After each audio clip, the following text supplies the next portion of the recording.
Hello बच्चों, कैसे हो आप। आज हम कक्षा 5 राष्ट्रीय उपलब्धि सर्वेक्षण हिंदी के टेस्ट पेपर करेंगे।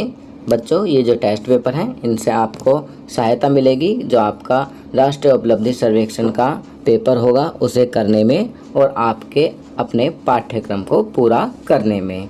तो चलिए टेस्ट पेपर करते हैं। अपने सिर से गर्मी वर्षा छाँव सभी को देते पेड़, धरती का आभूषण, आभूषण क्या होता है, गहना, मित्र हमारे होते पेड़। गर्मी में तपते राही को छाँव सहारा देते पेड़, आंधी तूफान संकट में कभी नहीं घबराते पेड़। पक्षी इन पर नीड़ बनाते, नीड़ क्या होता है बच्चों, घोंसला, उनका घर बन जाते पेड़। आजीवन उपकारी रहते काम सभी के आते पेड़। बाँह पसारे हमें पुकारे जीवन दाता होते पेड़। अपने सिर सह गर्मी वर्षा छाँव सभी को देते पेड़। अब हमने उपरोक्त कविता को पढ़ लिया है। पढ़ने के बाद अब नीचे जो प्रश्न दिए गए हैं उनके सही विकल्प पर घेरा लगाएंगे। चलिए प्रश्न करते हैं। प्रश्न 1 है, पेड़ हमारे डैश होते हैं। तो सही विकल्प है मित्र। प्रश्न 2, अगर कोई पेड़ को नुकसान पहुंचाए तो हम उसे क्या समझाएंगे। तो सही विकल्प है पेड़ों से होने वाले फायदे, ताकि वो समझ सके और पेड़ों को नुकसान ना पहुंचाए। तीसरा प्रश्न, पेड़ों को जीवनदाता क्यों कहा जाता है। तो सही विकल्प है पेड़ हमें ऑक्सीजन देते हैं। चलिए आगे बढ़ते हैं। प्रश्न 4, पक्षी इन पर नीड़ बनाते। पंक्ति में आए नीड़ शब्द का समान अर्थ देने वाला शब्द है। तो यहाँ सही विकल्प है घोंसला। 5वां प्रश्न, हम पेड़ों का संरक्षण कैसे कर सकते हैं, अर्थात हम पेड़ों को कैसे बचा सकते हैं। तो सही विकल्प है इनकी देखभाल करके। चलिए आगे बढ़ते हैं। बच्चों, अब यहाँ पर एक गद्यांश दिया गया है। चलिए इस गद्यांश को पढ़ते हैं। लोकगीत सीधे जनता के संगीत हैं, घर गांव और नगर की जनता के लिए हैं। ये इनके लिए साधना की जरूरत नहीं होती। त्योहारों और विशेष अवसरों पर ये गीत गाए जाते हैं।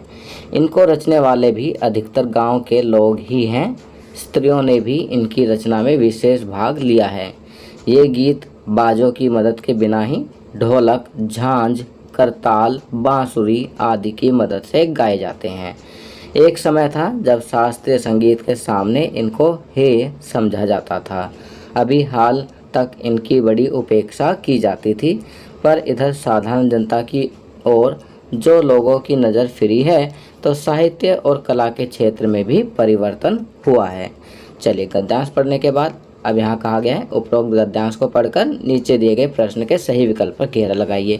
गद्यांश हमने पढ़ लिया है। चलिए प्रश्न करते हैं। प्रश्न 6, लोकगीत किसके गीत हैं। तो सही विकल्प है जनता के। प्रश्न, लोकगीत शब्द से तात्पर्य है। तो सही विकल्प है लोक के गीत। प्रश्न 8, उपेक्षा शब्द के लिए समान अर्थ देने वाला शब्द है। तो यहाँ सही विकल्प है निरादर, अर्थात उपेक्षा बराबर होता है निरादर के। प्रश्न 9, लोकगीत की तुलना में शास्त्रीय संगीत के लिए डैश की ज़रूरत होती है।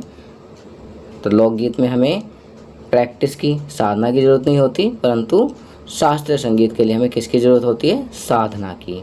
तो सही विकल्प है साधना। प्रश्न 10, गीत गाने और सुनने से क्या लाभ होता है। तो सही विकल्प है मन प्रसन्न होता है। चलिए आगे बढ़ते हैं। अब यहाँ पर कहा गया है ऊपर दिए गए पोस्टर को पढ़कर एवं देखकर नीचे दिए गए प्रश्नों के सही विकल्प पर घेरा लगाइए।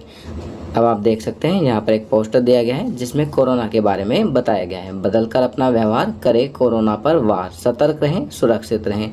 और यहाँ पर अलग अलग कोरोना से बचाव के तरीके बताए गए हैं। 2 गज की दूरी, मास्क पहने, हाथ लगातार साफ करते रहें, आँख नाक मुंह को छूने से बचें, अनावश्यक यात्रा ना करें, इम्यूनिटी बढ़ाने का प्रयास करें, भीड़ भाड़ वाली जगहों से बचें, अपना और अपनों का ध्यान रखें। चलिए पोस्टर देखने के बाद अब नीचे दिए गए प्रश्नों के सही उत्तर पर घेरा लगाते हैं। प्रश्न 11, उपयुक्त पोस्टर हमें किस बीमारी के विषय में जानकारी देता है। तो सही विकल्प है नोवल कोरोना वायरस। 12वां प्रश्न, हमें हाथों को कैसे साफ करना चाहिए।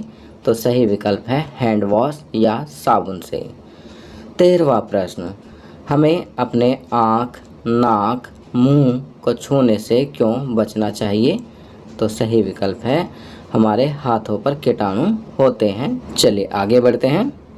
प्रश्न 14, हमें भीड़ भाड़ वाली जगहों पर जाने से क्यों बचना चाहिए? तो सही विकल्प है बीमारी फैलने का खतरा है। प्रश्न 15, इस नारे को पूरा कीजिए। 2 गज दूरी डैश। तो यहाँ सही विकल्प है मास्क है ज़रूरी। 2 गज दूरी, मास्क है ज़रूरी। चलिए आगे बढ़ते हैं।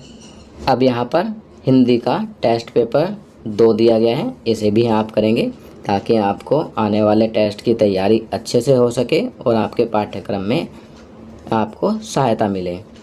सर्दी गई और वसंत का आगाज। यह ऋतु अधिकतर फरवरी और मार्च में आती है एवं अत्यंत सुहावनी होती है। इस ऋतु में सर्दी और गर्मी की अधिकता नहीं होती, इसलिए वसंत को ऋतुराज कहा जाता है। वसंत ऋतुराज के आगमन से ही फूल भी अंगड़ाई लेने लगते हैं। इस मौसम में गुलाब, गेंदा, सूरजमुखी, सरसों आदि के फूल खिलते हैं। किसानों की मेहनत का फल खेतों में लहराता है, उनके खलियान भरे हुए होते हैं। इस ऋतु में जीवन में एक स्फूर्ति और खुशी का संचार होता है। इसी खुशी का प्रतीक है वसंत पंचमी और होली का त्यौहार। वसंत ऋतु का सीधा संबंध प्रकृति से है। हमें प्रकृति की देखभाल करनी चाहिए। पेड़ों की कम कटाई हो, ज़्यादा से ज़्यादा पेड़ लगाएं। नदियों में स्वच्छ जल बहे, पर्यावरण स्वच्छ रहे, सब खुशहाल रहें। अब यहाँ कहा गया है उपरोक्त गद्यांश को पढ़कर नीचे दिए गए प्रश्नों के सही विकल्प पर घेरा लगाएं। चलिए अब गद्यांश पढ़ लिया है तो हम नीचे दिए गए प्रश्नों के सही विकल्प पर घेरा लगाते हैं। प्रश्न 1, ऋतुराज का अर्थ है? तो सही विकल्प है ऋतुओं का राजा। प्रश्न 2, वसंत ऋतु के महीने हैं? तो सही विकल्प है फरवरी, मार्च। तीसरा प्रश्न, हम प्रकृति की देखभाल कैसे कर सकते हैं? तो सही विकल्प है पेड़ पौधे लगाकर। चौथा प्रश्न, किसानों की मेहनत का फल वाक्य में फल का अर्थ है? सही विकल्प है खेतों में फसल। चलिए आगे बढ़ते हैं। प्रश्न 5, गद्यांश के आधार पर आगाज शब्द का अर्थ है? तो सही विकल्प है शुरुआत। अब यहाँ कहा गया है उपरोक्त कविता को पढ़कर नीचे दिए गए प्रश्नों के सही विकल्प पर घेरा लगाइए। जो ऊपर कविता दी गई है हम इसे पढ़ेंगे और पढ़ने के बाद प्रश्न के सही उत्तर पर घेरा लगाएंगे। तो कविता पढ़ते हैं। ये वतन हमारा सारे जग से न्यारा, जान से है प्यारा ये वतन हमारा। ऊंचे इसके पर्वत, बहते इसके झरने, झील में शिकारा, लूटे दिल हमारा। रंग, बोली, भाषा, खेल या तमाशा है अलग, सभी मगर देश एक है सारा। हरी भरी धरती सबका मन हरती, सींचती है इसको गंगा जमुनी धारा। आँच इस पर ना आए, शान इसकी ना जाए, ये वतन हमारा सारे जग से प्यारा, सारे जग से न्यारा। चलिए कविता पढ़ने के बाद अब प्रश्न करते हैं। प्रश्न 6, कविता में पर्वत की विशेषता बताने वाला शब्द है? तो सही विकल्प है ऊंचा। प्रश्न 7, झील में शिकारा किस जगह से संबंधित है? तो शिकारा कौन सी जगह मिलता है झील में? कश्मीर में। तो यहाँ सही विकल्प है कश्मीर। प्रश्न 8, कविता में कवि किससे प्यार करता है? तो सही विकल्प है देश से। चलिए आगे बढ़ते हैं। 9वां प्रश्न, रंग, बोली, भाषा सब अलग होने पर भी देश एक है, यह क्या दर्शाता है? तो सही विकल्प है अनेकता में एकता।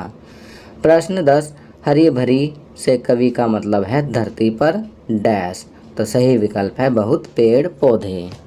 अब यहाँ उपरोक्त ग्राफ को देखकर नीचे दिए गए प्रश्नों के सही विकल्प पर घेरा लगाइए। तो यहाँ पर एक ग्राफ दिया गया है, आप देख सकते हैं। इन दोनों ग्राफ को देखेंगे ध्यान से और नीचे दिए गए प्रश्नों के सही विकल्प पर गोला लगाएंगे। ग्राफ देखने के बाद प्रश्न 11 करते हैं। ग्राफ में किस आधार पर तुलना की जा रही है? तो यहाँ सही विकल्प है तापमान के आधार पर। चलिए आगे बढ़ते हैं। प्रश्न 12, ग्राफ देखकर बताइए कौन सा शहर दूसरे शहरों की तुलना में ठंडा प्रदेश है? तो सही विकल्प है घ शिमला। 13वां प्रश्न, शिमला, दिल्ली, जैसलमेर, बेंगलोर उदाहरण है? तो यहाँ सही विकल्प है व्यक्तिवाचक संज्ञा। 14वां प्रश्न, कौन सा शहर शब्दकोश के हिसाब से पहले क्रम पर होगा? तो यहाँ पर 4 शहर दिए गए हैं, दिल्ली, जैसलमेर, बेंगलोर, शिमला। तो शब्दकोश के आधार पर जो सबसे पहला शहर होगा वह होगा जैसलमेर। तो सही विकल्प है जैसलमेर। 15वां प्रश्न, दोनों दिन कौन से शहर के तापमान में सबसे कम अंतर है? तो सही विकल्प है बेंगलोर। बेंगलोर शहर के तापमान में दोनों दिन सबसे कम अंतर है। तो बच्चों, ये वर्कशीट यहाँ कंप्लीट होती है। अगर ये वीडियो आपको अच्छी लगी तो इसे लाइक एंड शेयर ज़रूर करें। अन्य विषयों पर बने हमारे लेटेस्ट वीडियोस को देखने के लिए चैनल को सब्सक्राइब करना ना भूलें और देखते रहिए हमारा channel knowledge kingdom. Thank you.